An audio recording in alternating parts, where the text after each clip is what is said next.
저에게는 남들이 보기에 조금 특이하게 보일 수 있는 취미 생활이 한 가지가 있습니다. 오래된 빈티지한 그런 물건들을 제가 이렇게 수집하고 모으는 것인데요. 예를 들면 몇십 년이 된 랜턴이라든지 세계대전에 참전했던 군인들이 썼던 용품들이라든지 이런 오래된 빈티지한 골동품들을 제가 수집을 하는 것이 제 취미로 있습니다. 아무도 눈길을 주지 않는 그 고물을 제가 헐값에 가져와서 그것을 다 분해하고 또 깨끗하게 닦고 기름을 칠하게 되면서 복잡했던 저의 머리도 조금 상쾌해지기도 하고 또 잡생각들이 없어지는 그런 좋은 유익들이 제 삶에는 좀 있었던 것 같습니다. 이렇게 하나씩 고물들을 가져오다 보니까 집에 이 골동품들이 쌓여가게 되었던 것이죠. 하루는 제가 이런 짐들을 정리할 기회가 있었는데 정리를 다 할 수 없을 정도로 많은 짐들이 저에게 있다는 것을 제가 알게 되었습니다. 한 해 한 해를 나이를 먹고 또 시간을 보내게 될수록 저에게 쌓여져 가는 짐은 한 상자, 두 상자 더 많이 늘어나고 있었다는 것이죠. 우리 주님께서는 제자들을 파송하시면서 너희들에게 필요한 그 여벌의 옷을 제외하고는 짐을 가져가지 말라 이렇게 말씀하셨는데 저는 고작 30년을 조금 더 살았는데도 불구하고 그에 비하면 참 많은 짐을 가지고 살고 있었구나 이런 생각을 하게 되었습니다. 그런 생각을 함과 동시에 제가 짐을 정리해 보기로 마음을 먹었습니다. 그런데 짐을 하나씩 꺼내어 볼 때마다 어느 것 하나 아쉬워서 짐을 정리하기가 쉽지 않았던 것이죠. 물건 하나하나를 다 살펴보아도 그 작은 소지품 하나에도 담겨 있는 소중한 추억들이 있고 이미 저와는 반려사물이 되어서 제 인생을 뭔가 다 기록하고 있는 것 같다라는 그런 생각 때문인지 제가 아쉬움에 짐을 정리하지 못했던 제 모습을 발견할 수 있었습니다. 그런데 짐을 계속해서 정리하면 정리할수록 제 마음 가운데 뚜렷하게 이렇게 깨달아지는 것이 있었습니다. 내가 짐을 버리지 못하는 이유가 나는 그저 무언가를 버리거나 무언가를 내다버리는 것에 과감함이 좀 없어서 짐을 버리지 못했나 생각했었는데 이것보다는 훨씬 깊은 이유가 제 안에 있다는 것을 제가 알게 되었던 것이죠. 그 오래된 골동품들, 오래된 그 고물들을 통해서 제가 마음의 평안을 얻으려고 하고 있었고요. 더 나아가 나에게 심리적인 안정을 주었던 그 골동품들을 빙자해서 이 땅의 것들을 계속해서 소유하고 싶어 하는 저의 마음이 있다는 것을 제가 알아차리게 되었습니다. 우리 주님께서는 수고하고 무거운 짐진 자들아 다 내게로 오라 이렇게 말씀하셨습니다. 그럼에도 우리의 영성이 단순해지지 못하고 또 우리의 삶의 방향성이 예수님을 믿는다고 하지만 뚜렷해지지 못하고 우리의 삶을 살아가면 살아갈수록 계속해서 우리의 날들이 더 복잡해지는 이유는 어쩌면 우리에게 늘어나고 있는 짐과 또 그 짐을 빙자한 이 땅의 것을 계속해서 집착하고 소유하려는 우리의 마음일지도 모르겠습니다. 우리의 짐이 주님 손에 붙들리지 못하면 우리가 가지고 있는 이 짐은 우리의 집을 더 복잡하게 만드는 짐이 될 뿐더러 더 이상 하늘의 것을 떠올리지 못하게 하는 걸림돌이 될 뿐인 것입니다. 위대한 초대 교부 어거스틴은 인간의 죄를 가리켜서 순서가 바뀐 사랑이라고 얘기한 바 있습니다. 인간은 본래부터 두 가지의 사랑에 충실하게 되는데, 첫 번째 사랑은 바로 영원에 대한 사랑입니다. 영원, 즉 하나님을 사랑하는 것이죠. 하늘을 사랑하는 것입니다. 그렇다면 두 번째 사랑은 무엇이냐? 바로 세상을 사용하는 사랑입니다. 세상을 이용하는 사랑인 것이죠.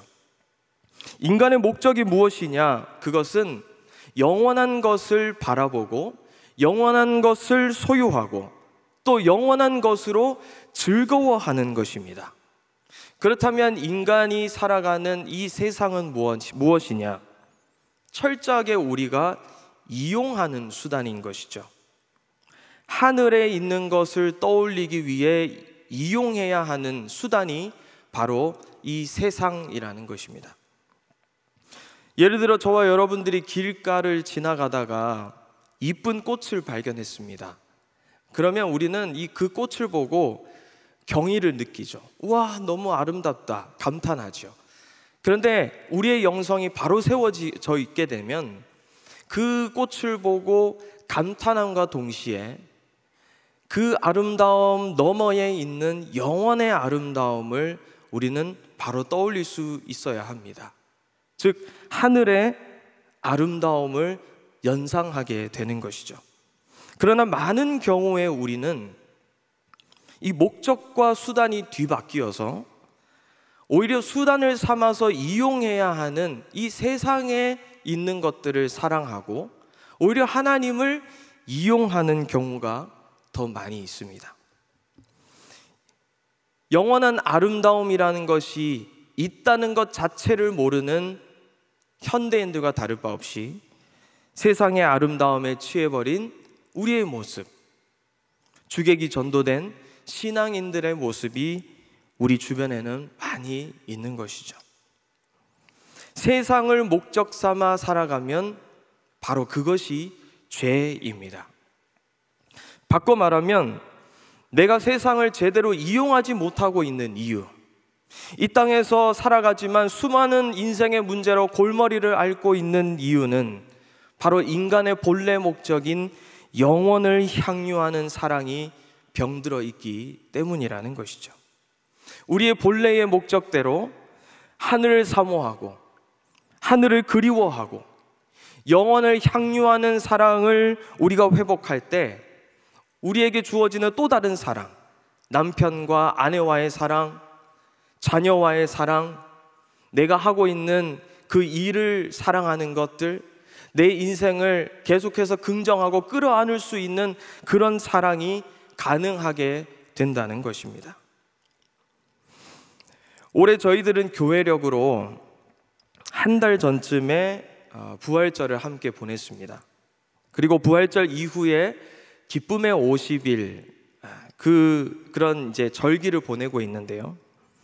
사순절이나 대림절도 하루가 아니라 절기이듯이 이 부활절도 단순한 하루로 그치는 것이 아니라 계속해서 이 부활을 향유할 수 있는 절기의 시간들을 우리가 보냅니다.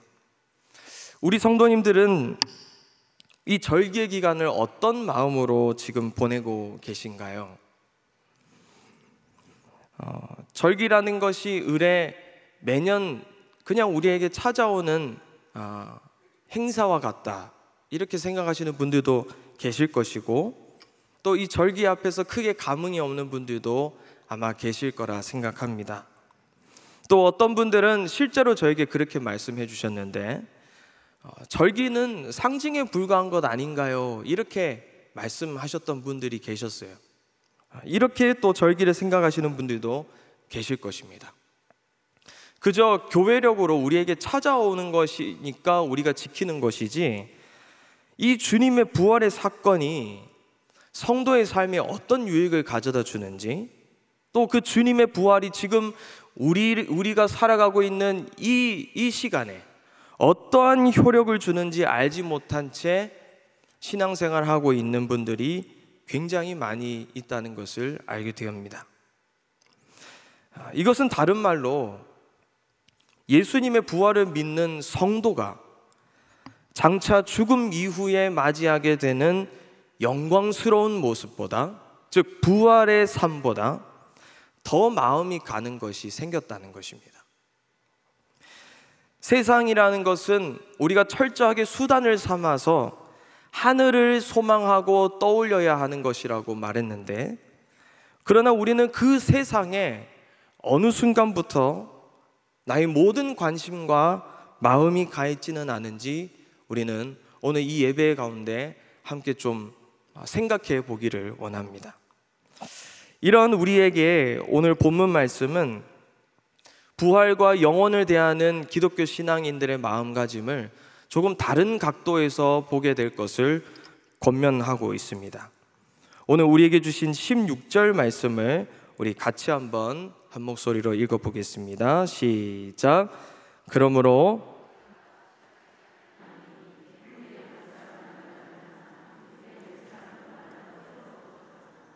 아멘. 이 사도 바울은 예수님을 믿는 자들이 인생의 여정 속에서 더 이상 낙심하지 않는다고 말씀하고 있습니다. 그렇게 할 수 있는 이유가 무엇이냐? 바로 부활 때문이다. 부활 때문이다. 오늘 16절 말씀 첫 단어가 바로 그러므로라는 단어로 시작합니다. 그러므로, 무언가 전에 있던 사실과 연결되는 접속사시죠. 그러므로, 앞서 14절 말씀을 우리가 묵상하면서 생각해 보면 주 예수를 다시 살리시니가 예수와 함께 우리도 다시 살리사. 앞에 부활의 영광이 우리에게 있으므로, 그러므로 라고 시작하는 것입니다. 다시 말하면 우리 주님의 부활이 있으므로, 주님께서 부활하셨으므로, 그러므로 그 부활의 첫 열매 되시는 예수 그리스도를 믿고 따라가는 우리들도 낙심하지 않습니다. 이렇게 말씀하고 있는 것입니다. 이 부활은 바로 이러한 힘을 가지고 있습니다. 부활은 그리스도인의 삶에서 낙심을 지워버립니다. 그리고 대신에 그 낙심이 비어있는 공간에 하나님의 사랑에 다시 가슴이 뛸 수 있도록 이 부활이 만들어주는 것입니다. 다시 얘기하면 부활신앙은 다시 가슴이 뛰는 것이라고 우리가 생각할 수 있는 것이죠. 내가 지금 비록 발붙이고 사는 것은 땅입니다. 그러나 눈에 보이지 않는 상황이 여전히 내 눈앞에 펼쳐져 있어도 세상에 있는 것들, 그것이 물질이든 물건이든 조직이든 어떤 생명체이든 관계없이 그것에 반사되어 비쳐 보이고 있는 그 하나님의 사랑에 다시 가슴이 뛰게 되는 것, 그것이 바로 부활신앙이 가져다주는 아주 중요한 힘이라고 우리는 볼 수 있습니다. 바로 부활은 성도에게 그 하늘의 힘을 부어주어서 지옥과 같은 하루 속에서도 이 죽음의 그림자를 계속해서 삼키면서 살아갈 수 있도록 힘을 불어넣어 준다는 것입니다. 그렇다면 구체적으로 이 부활은 성도들에게 어떤 힘을 불어넣어 주고 있을까요? 첫째로는 이 부활은 성도로 하여금 인간의 한계를 넘어가도록 만들어 줍니다. 우리에게 주신 16절 말씀을 다시 한 번 더 우리 읽어보겠습니다. 시작. 그러므로 우리가 낙심하지 아니하노니 우리의 겉사람은 낡아지나 우리의 속사람은 날로 새로워지도다. 인간이 극복할 수 없는 것 중에 하나가 바로 흘러감입니다. 흘러감. 우리는 모든 것들이 그 자리에 있는 것 같지만 사실은 모든 것이 흘러갑니다. 이 세상에 그 어떤 것도 그 자리에 그대로 있는 것은 하나도 없는 것이죠. 오늘 이 자리에 함께 우리가 모여서 예배하고 있지만 지금 내 옆에 있는 성도, 이미 오늘과는 흘러가는 세월 속에서 다른 사람이 되어 있습니다. 우리가 만났던 시간, 지난주 수요일과는 지금의 시간은 전혀 다른 시간이 되어 있는 것이죠. 누구도 이 흘러감을 거스를 수 없습니다. 최근에 저에게도 좀 찾아온 변화가 있습니다. 제가 몇 달 전에 건강검진을 하게 되었는데요, 의사의 말에서 건강을 집중해서 챙기셔야 합니다라는 말을 듣게 되었습니다. 이전에는 전혀 생각하지 않았던 부분이었는데 새롭게 저에게 찾아오게 된 변화였죠. 아침에 일어나면 영양제와 약을 한 움큼 져서 먹지 않으면 안 되는 그런 변화가 제 가운데 일어난 것입니다. 그러나 이렇게 건강을 챙기려고 하는 제 마음도 흘러가는 시간을 조금 서서히 만들 수는 있지만 완전히 거스를 수는 없는 것이죠. 오늘날의 사람들은 이것을 두려워합니다. 자신의 힘이 점점 빠져가는 것을 두려워합니다. 점점 내가 외부적으로 의존하는 것이 많아지면 많아질수록 사람들은 인생에 대한 더 큰 두려움을 느끼게 되는 것이죠. 이 두려움이 커지면 어떻게 됩니까? 커지면 커질수록 인생에 대한 집착도 커지게 되는 것이죠. 그러나 기독교 신앙인은 겉사람은 낡아지는 것이다, 겉사람은 늙어가는 것을 수용합니다. 이 사실을 인정합니다. 내 피부에 주름살이 끼고 내 머리에 흰머리가 조금씩 늘어나는 것, 다른 사람들이 볼 때는 이 겉모습이 추하게 보일 수도 있다라는 이 사실을 충분히 인정하고 받아들입니다. 인간은 늙어가는 것이다. 시간을 거슬러 올라가서 우리는 거꾸로 시간을 살려고 하지 않는다. 오히려 겉모습이 늙어가는 것을 수용한다. 왜요? 겉모습보다도 더 소중하고 본질적인 것을 붙들고 살아가기 때문인 것입니다. 그래서 바울은 우리의 속사람은 날로 새로워진다고 고백하고 있습니다. 만약 이 사도 바울이 자신에게 그 새로워지는 속사람을 발견하지 못했다고 한다면 늙어가고 있는 자기의 겉사람, 그 문제에 대해서 절대로 자유하지 못했고 그 육체가 흘러가는 것을 그대로 놔둘 수가 없었을 것입니다. 그러나 바울이 자기의 인생 가운데 깊이 들어가 보니까 겉사람은 때로는 고통받고 고난을 당하기도 하지만, 늙어가지만 이 영으로 만들어진 인간의 속사람은 날로 새로워진다는 이 아주 중요한 원리를 깨닫게 되었던 것입니다. 더욱 본질적이고 더욱 소중한 자기 인생의 가치, 즉 생명의 가치를 이 바울이 발견했기 때문에 겉사람이 낡아지는 것을 그저 편하게 흘러보낼 수 있게 되었던 것입니다. 우리가 부활을 묵상하면 할수록, 우리가 영원을 묵상하고 기억하면 할수록 겉사람의 한계를 우리가 넉넉히 이겨나간다는 이 사실을 우리가 기억할 수 있기를 바랍니다. 성도 여러분, 영원을 사모하고 사랑하는 마음은 쇠약해져가는 우리의 기력과는 상관없는 일입니다. 우리의 심장을 뛰게 하는 것은 기력이 아니라 사랑이기 때문인 것이죠. 저와 여러분들의 기력은 쇠합니다. 이 우주의 기력도 언젠가는 쇠할 것입니다. 그러나 하나님의 사랑은 쇠하지 않습니다. 그래서 우리의 심장은 더 뛰게 됩니다. 날로 날로 더욱 뛰게 되는 것이죠. 주님 얼굴 배울 날이 날로 날로 가까이 올수록 우리의 심장은 더 뛰게 되는 것입니다. 오늘 함께 예배하며 나아가는 저와 여러분들에게 이 쇠하지 않는 하나님의 사랑이 차고 넘치게 될 수 있기를 축복합니다. 또 한 가지 성도에게 부활이 가져다 주는 힘이 무엇이냐? 바로 인생 속에 찾아오는 고난을 새롭게 해석하게 만들어줍니다. 우리에게 주신 본문 17절 말씀을 제가 읽겠습니다. 우리가 잠시 받는 환난에 경한 것이 지극히 크고 영원한 영광에 중한 것을 우리에게 이루게 함이니.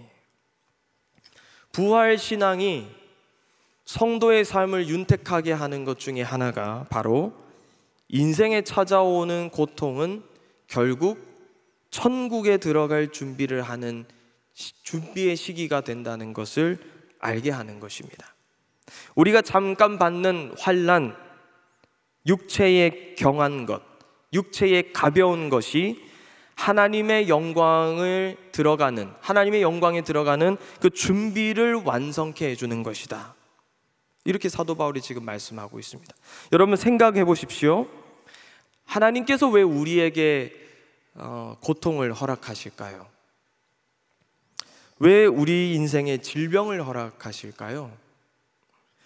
주변의 사람들이 하나 둘 인생을 마무리하는 것들을 보게 되면 될수록, 또 주변에 내가 아끼고 사랑하는 사람들이 질병으로 고통스러워하는 모습을 보게 되면 보게 될수록 우리에게는 이런 질문이 끊임없이 생기게 됩니다. 하나님이 왜 우리 인생에 고통을 허락하실까? 예수 믿지 않는 사람들은 당연히 이 이유를 죄가 들어와서 그런 것이라고 생각할 것입니다. 죄가 들어왔기 때문에 고통을 받는 것이고, 내가 쌓아온 업보로 인해서 질병에 걸린다고, 그래서 나이가 들어서 사람은 죽는다고 이러한 사실들을 받아들입니다. 그런데 예수 믿는 사람들은 말씀에도 나와 있지만 죄에서 자유한다고 했잖아요. 죄에서 자유하고 있는 그리스도인들에게 왜 고통이 찾아오고 왜 질병에 걸리게 되는 것일까요? 왜 병원에서 생활을 오래 보내야 하고, 왜 하나님은 우리 믿는 자들에게 이런 시간들을 허락하신 것일까요? 그것은 그 고통 속에서 하나님의 임재 속으로 깊이 들어가 죽음 이후의 세계를 준비하게 하시려고 우리에게 허락하시는 시간이라는 것입니다. 헨리 나우엔이라는 분이 쓰신 거울 너머의 세계라는 책이 있습니다. 이 책을 보게 되면 이 나우엔이 교통사고를 당해서 아주 죽음의 직전의 그 순간까지 가게 됩니다. 수술대 위에 앉아서 이 사람이 굉장히 많은 생각을 하게 되었습니다. 도대체 이 죽음 직전에 나에게 있는 지금 이 고통이라는 것이 무슨 의미인가? 이런 질문을 하게 된 거예요. 그런데 이분이 생각을 하면 할수록 죽음 저 너머에 무언가가 있다는 것을 믿게 됩니다. 그러면 그 너머에 있는 것들을 내가 바라보면서 내가 오히려 죽음 앞에서 죽음을 회피하고 죽음 앞에 움츠러들고 그것을 피하는 것이 아니라 죽음 저 너머에 있는 세계, 그 세계를 쳐다보고 내가 직면하리라, 이 마음으로 용기를 내어서 담대하게 하나님께 집중을 하게 됩니다. 그랬더니 이분이 놀라운 신비 체험을 하게 된 거예요. 하나님을 만나게 됩니다. 그리고 하나님이 이렇게 말씀하셨어요. 내게로 와라. 내가 너를 사랑한다. 너무너무 자상하고 따뜻한 그 인자한 하나님의 모습을 이 나우엔이 경험하게 된 것입니다. 그러면서 생각을 합니다. 인간의 고통이라는 것이 이렇게 두려움 속에서도 오히려 정반대로 하나님께 나아갈 수 있는 기회가 되는 것이구나. 오히려 고통 한복판에 있는 그 하나님의 은총을 내가 담대하게 직면하게 되면 죽음 저 너머에서 나를 향해 팔 벌리고 기다리고 계시는 그 엄청난 영광의 하나님을 내가 온몸으로 경험하게 되는 축복을 받을 수 있게 되는 것이구나. 이 나우엔에게 놀라운 깨달음이 임하게 되는 것입니다. 이렇게 고통 한복판에서도 죽음 저 너머의 세계를 직면할 수 있게 하는 힘이 무엇이냐? 바로 부활 신앙인 것입니다. 영원한 것을 향해 뛰는 심장과 가슴이 내 인생에 찾아오는 풀리지 않는 수많은 고통과 그 고난의 문제도 오히려 천국을 준비하는 시기로 해석하게 되어서 새롭게 우리의 삶을 만들어 준다는 것입니다. 사랑하는 여러분, 내 인생에 허락도 없이 찾아오는 고통이 있고 질병이 있고 고난이 있습니다. 그 고난 앞에서 성도들의 믿음의 사기가 꺾여지고 부활에 대한 기대마저 사라져 버리는 그런 일들이 너무너무 많이 있는 것을 우리는 보게 될 것입니다. 그러나 결국 천국에 들어가 영원을 경험하기 위해 준비되는 시간으로 우리가 재해석하게 될 때 우리 안에 상황을 뛰어넘는 기쁨과 만족감이 우리 가운데 일어날 수 있게 된다는 것입니다. 특별히 지금 이 시간에도 병상에서 병마와 싸우고 있는 고통으로 씨름하는 많은 성도님들이 계실 것입니다. 특별히 그분들 가운데 이 영원을 향유하는 사랑이 충만해질 수 있기를 축복합니다. 사랑하는 성도 여러분, 부활은 상징이 아닙니다. 교회가 온 힘을 다해 부활을 선포하고 예수님의 승리를 노래한다면 진짜 50일이 지난 후 오순절의 영광이 우리 가운데 임하게 될 줄로 믿습니다. 그 오순절의 영광과 함께 우리 가운데 새롭게 변화되는 무언가가 있을 것인데 그것은 바로 부활 신앙인 것입니다. 그 부활 신앙을 경험한 자들은 오늘 본문에 나와 있는 말씀처럼 이렇게 고백할 수 있을 것입니다. 우리 18절 말씀을 우리 마지막으로 같이 한 목소리로 읽겠습니다. 시작. 우리가 주목하는 것은 보이는 것이 아니요 보이지 않는 것이니 보이는 것은 잠깐이요 보이지 않는 것은 영원함이라. 아멘. 우리가 주목하는 것, 다시 말해 내 인생의 방향성, 내가 지향하는 것, 내가 바라보는 그 지점이 어디냐? 바로 보이지 않는 영원합니다. 이 땅의 사람들은 보이는 것에 매달리고 보이는 것이 다인 것으로 생각하며 살아가지만 주님의 성도들은 보이지 않는 것을 바라보며 살아간다. 다시 말해 성도의 삶은 영원을 지향하며 나아가는 삶인 것입니다. 성도 여러분, 눈에 보이는 짐을 버릴 때는 아쉬움이 있습니다. 그러나 동시에 이 짐을 버림과 동시에 우리 가운데 홀가분함이 찾아올 수 있어요. 이 땅의 소란스러운 기억들, 인생의 번민들, 그 모든 시간들을 내려놓고 오직 주님만 바라보며 그분을 향한 영적 여정을 계속해서 걸을 수 있기 때문인 것입니다. 이번에 남아있는 이 부활절기를 우리 성도님들은 어떻게 보내고 싶으신가요? 왜곡된 우리의 마음의 방향, 또 뒤틀려져 버린 그 사랑의 순서를 부활신앙 속에서 새롭게 우리가 세워져서 영원을 향유하는 신앙으로 우리 모든 성도님들이 다시 한번 세워질 수 있는 은혜가 저희들에게 차고 넘쳐나기를 주님의 이름으로 간절히 축복합니다. 기도하겠습니다.